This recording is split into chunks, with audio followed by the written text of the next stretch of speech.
നമസ്കാരം. റാഫ്റ്റോക്ക് ഫുട്ബോളിലേക്ക് എവർക്കും സ്വാഗതം. വേൾഡ് കപ്പ് കഴിഞ്ഞതിന് ശേഷം പലതരത്തിലുള്ള ക്യാമ്പയിനുകളാണ് നടന്നുകൊണ്ടിരിക്കുന്നത്.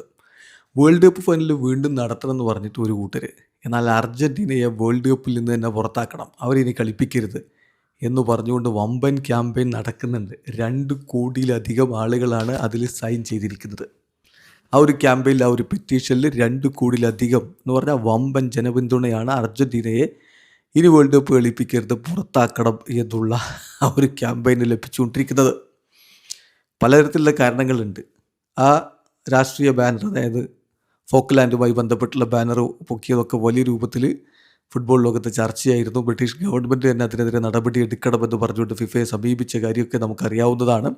അപ്പോൾ ആ ഒരു ഘട്ടത്തിലാണ് ഇത്തരത്തിലുള്ള ഒരു പെറ്റീഷൻ കൂടി പോകുന്നത്. നമ്മളത് വിശദമായിട്ടൊന്ന് പരിശോധിക്കുകയാണ്. UAE ഇക്കാര്യം റിപ്പോർട്ട് ചെയ്യുന്നുണ്ട്. ക്യാമ്പയിന് അർജൻറ്റീനയെ വേൾഡ് കപ്പിൽ നിന്ന് ഇനി കളിപ്പിക്കരുത്, വേൾഡ് കപ്പുകളിൽ നിന്ന് അവരെ ഒഴിവാക്കണം എന്നുള്ള ക്യാമ്പയിന് 23 മില്യൺ സിഗ്നേച്ചറാണ് ലഭിച്ചിരിക്കുന്നത്. അർജൻറ്റീന ഔട്ട് എന്നാണ് അവരുടെ പ്രധാനപ്പെട്ട മുദ്രാവാക്യം. ഏതായാലും പലതരത്തിലുള്ള അക്യൂസേഷൻസ്, റഫറിങ് ഫേവറിറ്റിസം ലയണൽ മെസ്സിക്കും ടീമിനും അനുകൂലമായിട്ട് സംഭവിക്കുന്നു എന്നുള്ളതൊരു ആരോപണമുണ്ടായിരുന്നു. അതിൻ്റെ വെളിച്ചത്തിൽ ഇനിയുള്ള മത്സരങ്ങളിൽ, അടുത്ത വേൾഡ് കപ്പുകളിലൊന്നും അർജൻറ്റീനയെ കളിപ്പിക്കരുത് എന്നുള്ളതാണ് ആവശ്യം.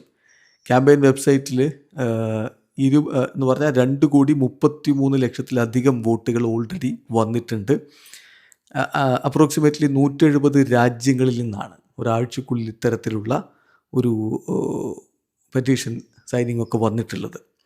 എന്തായാലും സിഗ്നിഫിക്കൻ്റ് ആയിട്ടുള്ള ഒരു ഇമ്പാക്റ്റ് ഇത് സോഷ്യൽ മീഡിയയിൽ ഉണ്ടാക്കിയിട്ടുണ്ടെങ്കിലും, ഇൻ്റർനാഷണൽ പ്രസ്സുകളും മറ്റു മാധ്യമങ്ങളും ഇതൊക്കെ റിപ്പോർട്ട് ചെയ്യുന്നുണ്ടെങ്കിലും, അർജൻറ്റീനയെ വേൾഡ് കപ്പിൽ നിന്ന് പുറത്താക്കാനുള്ള പവറൊന്നും ഈ പെറ്റീഷനില്ല എന്നതാണ് യാഥാർത്ഥ്യം. എന്ന് പറഞ്ഞാൽ എന്തെങ്കിലും പണിഷ്മെൻറ്റ് ഏതെങ്കിലും കാര്യവുമായി ബന്ധപ്പെട്ട് ഒരു രാജ്യത്തിനെതിരെ, ഒരു ടീമിനെതിരെ എടുക്കണമെങ്കിൽ അത് ഫിഫയുടെ മാത്രം ഡിസിപ്ലിനറി പ്രൊസീജിയറൊക്കെ അനുസരിച്ച് നടക്കേണ്ട കാര്യമാണ്. ഇതിൽ അങ്ങനെയൊന്നും ഇല്ലാത്തതുകൊണ്ട് ഒരു മാസ് പെറ്റീഷനും കാര്യങ്ങളൊക്കെ കൊടുക്കാം, അല്ലെങ്കിൽ ഒരു ക്യാമ്പയിൻ നടത്താം എന്നതിലപ്പുറത്തേക്ക് കാര്യങ്ങളൊന്നും നടക്കാൻ പോകുന്നില്ല എന്നതാണ് യാഥാർത്ഥ്യം. വീഡിയോ അവസാനിക്കുന്നു.